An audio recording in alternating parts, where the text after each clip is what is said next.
Welcome to Dr. Pam Unleashed, where we skip the gimmicks and get real about what helps pets actually thrive.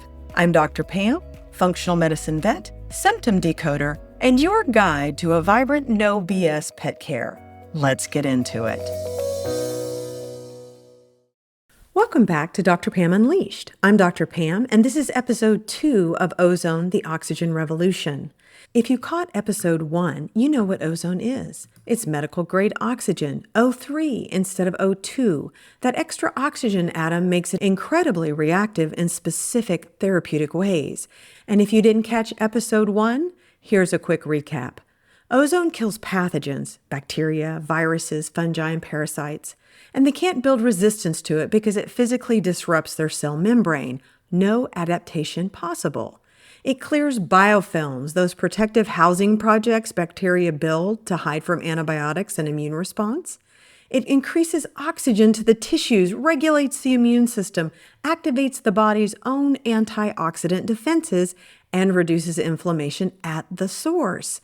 It's been used in human medicine for over 60 years in Europe. It's not experimental. It's just not mainstream in the US yet because you can't patent oxygen. Got it? Good. Now here's what I've learned after 25 years of functional medicine practice. It's not just what a modality does, it's how it plays well with others. Some do, some don't. And it's a lot more specific than you think. For instance, ozone is very powerful, but it's not the whole answer. It's one of the things that makes everything else work better. That's what we're talking about today. In functional medicine, we have a lot of tools in our toolbox. Whole food nutrition, acupuncture, chiropractic, homeopathy, Chinese herbs, microbiome protocols, repurposed drug protocols like low-dose naltrexone or fenbendazole with ivermectin for cancer, and also ozone. All of them work. But here's the thing, they don't always play well together. Just because something is, quote, natural or, quote, holistic, doesn't mean you can throw it at a problem and expect good results. Timing matters. Sequencing matters, understanding what each therapy is doing in the body and how it interacts with everything else, that matters. You can have multiple practitioners all doing excellent work, but if they're working in isolation, if nobody's coordinating, you can actually make things a whole lot worse. I'm going to show you 3 dogs, 3 completely different situations, 3 different ways ozone works with other therapies to create results we couldn't get otherwise. The first one breaks my heart because it shows what happens when well-meaning people do all the right things, but nobody's talking to each other. Her name is Ivy. And before I met her, 8 different holistic practitioners were treating her. 8 at the same time. They were doing good things, acupuncture, homeopathy, herbs, supplements, energy work, all of it legitimate, but nobody was coordinating. And what happened? The combination drove her microbiome straight into collapse. Yes, another one. Odd how things come in threes, huh? This episode is about the opposite of that. It's about strategic coordination. It's about knowing when to use ozone, how to combine it with other therapies, and why timing matters. When I use ozone, I use it strategically to clear the way for other therapies to work, to amplify what I'm already doing, to break cycles that conventional treatments can't touch. This is where ozone comes in differently than most people think. Most people hear about a new therapy and think, great, I'll add that to everything else I'm doing. Man, I see that a lot. Ozone isn't something you just toss into the mix just because it sounds cool, but it can be a part of the foundation. You know, the mortar between the bricks of health. Let me show you what that looks like. Ivy, the long road back. When Ivy came to me, she was at rock bottom. Horrific skin issues, really poor quality of life. Just not thriving at all. Her owners had been trying so hard. 8 practitioners, spending a fortune, doing everything, quote unquote, right. But nobody was coordinating, and that's how you end up with microbiome collapse even when you're doing holistic medicine. So here's what we did. First, ozone, not to fix everything, but to clear some of the chaos. Think of it like this. Her system was a battlefield. Pathogens, biofilms, inflammation everywhere, signals getting crossed. We needed to hit the reset button before we could build anything. Ozone is clearing the pathogenic overgrowth, disrupting the biofilms, and creating a space for her body to actually respond to treatment. We also shifted her diet immediately, of course. Whole food nutrition, obviously. That's always the foundation, right? Then we begin to pull out the big guns, our whole dog purification protocol to level the playing field. By decreasing the unfriendly bacteria, detoxifying and supporting her liver and kidneys, while also tonifying the gut. And now we're rebuilding slowly, strategically. But here's what I want you to understand. Ivy's case is layered. She didn't get here overnight, and she's not going to bounce back overnight. Every phase of treatment reveals more information. We address something, and her body shows us the next thing that needs attention. This is real functional medicine. It's not a magic bullet. It's detective work. It's strategic coordination. Ivy's improving in some ways and not so much in others. It's a push-pull, absolutely, but this is a long game. And that's okay, because we're not just suppressing symptoms. We're rebuilding her health from the ground up. The ozone makes it possible. Without clearing the chaos first, nothing else would have worked. Zero, the amplifier. Now let me tell you about Zero. Zero came to me 2 years ago with prostate cancer. His mom had been doing chemo, but she wanted to stop, which is a bit scary because when you stop chemo, the cancer often comes back more aggressively. So we got him on the fenbendazole trio cancer protocol with ivermectin fairly quickly. And yes, we're going to do an entire series on cancer protocols after this one, so stay tuned for that. For 2 years, we've been managing his cancer with this protocol, monitoring labs, making adjustments, keeping everything in check. And about 3 or 4 months ago, we added Ozone, not because the other protocols weren't working, but because I wanted to amplify them.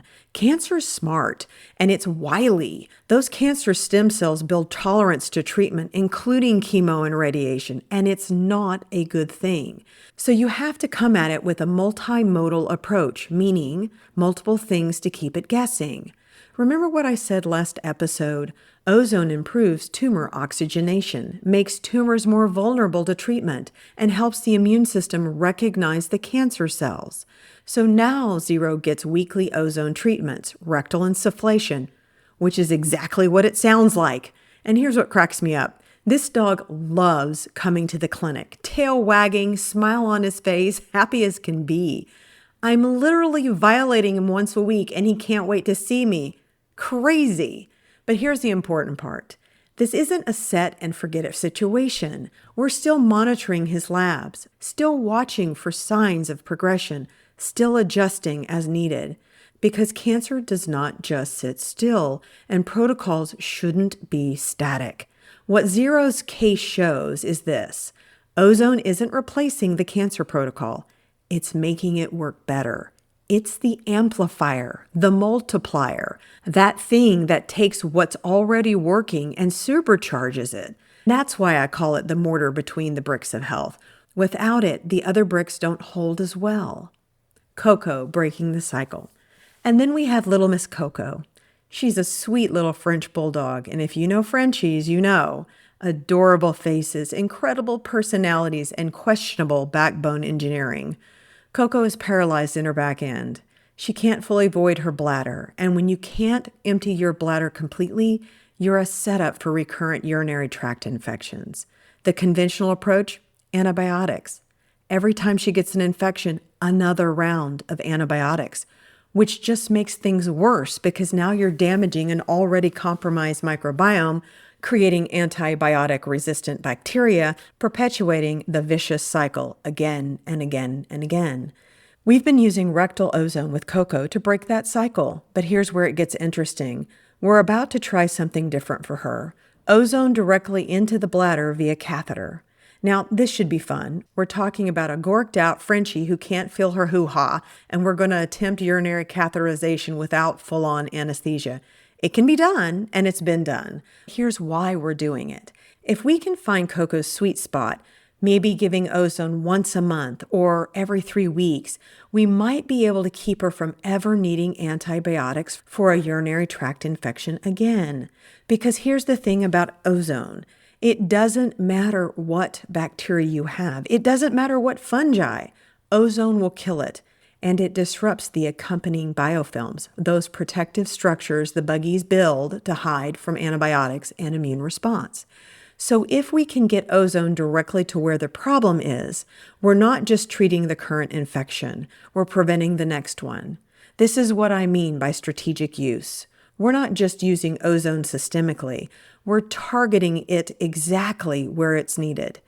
Coco's case shows us something important. Ozone gives you options you didn't have before. When antibiotics stop working, or when using them just creates more problems, ozone breaks the cycle. The big picture. So let's pull this all together. 3 cases, 3 completely different approaches. IV, ozone to clear the chaos before rebuilding. 0, ozone to amplify an existing cancer protocol. Coco, ozone to break an infection cycle and prevent future problems. Same therapy, different applications, different timing, different combinations. That's the art of this work.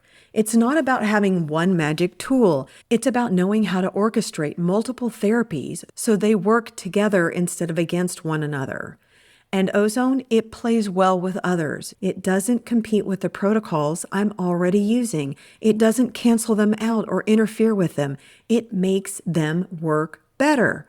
For 25 years, I've been adding tools to my functional medicine practice, and I don't stop learning. I don't stop improving, because if I'm not growing, I'm dying. Ozone is the tool that supercharges everything I do. It restores what's broken, it resolves what's stuck, it regenerates what's depleted, and it revitalizes the system. That's not just what it does, that's literally the name of my practice, Revitalizing Pet Care. Next episode, we're going to get into the nuts and bolts. How is ozone actually administered? What does treatment look like? What should you expect? Because knowing what ozone is and why it works, that's important. But understanding how it's used in real practice, that's what helps you make decisions for your dog. Because here's what I want you to understand. You have more options than you think. When conventional medicine says there's nothing else we can do, that doesn't have to be the end of the road. There's more. And knowing how to coordinate therapy strategically, that's where real healing happens. Remember to download your pocket guide. Is your dog's treatment plan strategic or chaotic? From the hero.fm app. That's hero with an I.fm app. It'll show you what combines safely and what's working against you. This is Dr. Pam. I'll see you in episode 3 of Ozone, the Oxygen Revolution.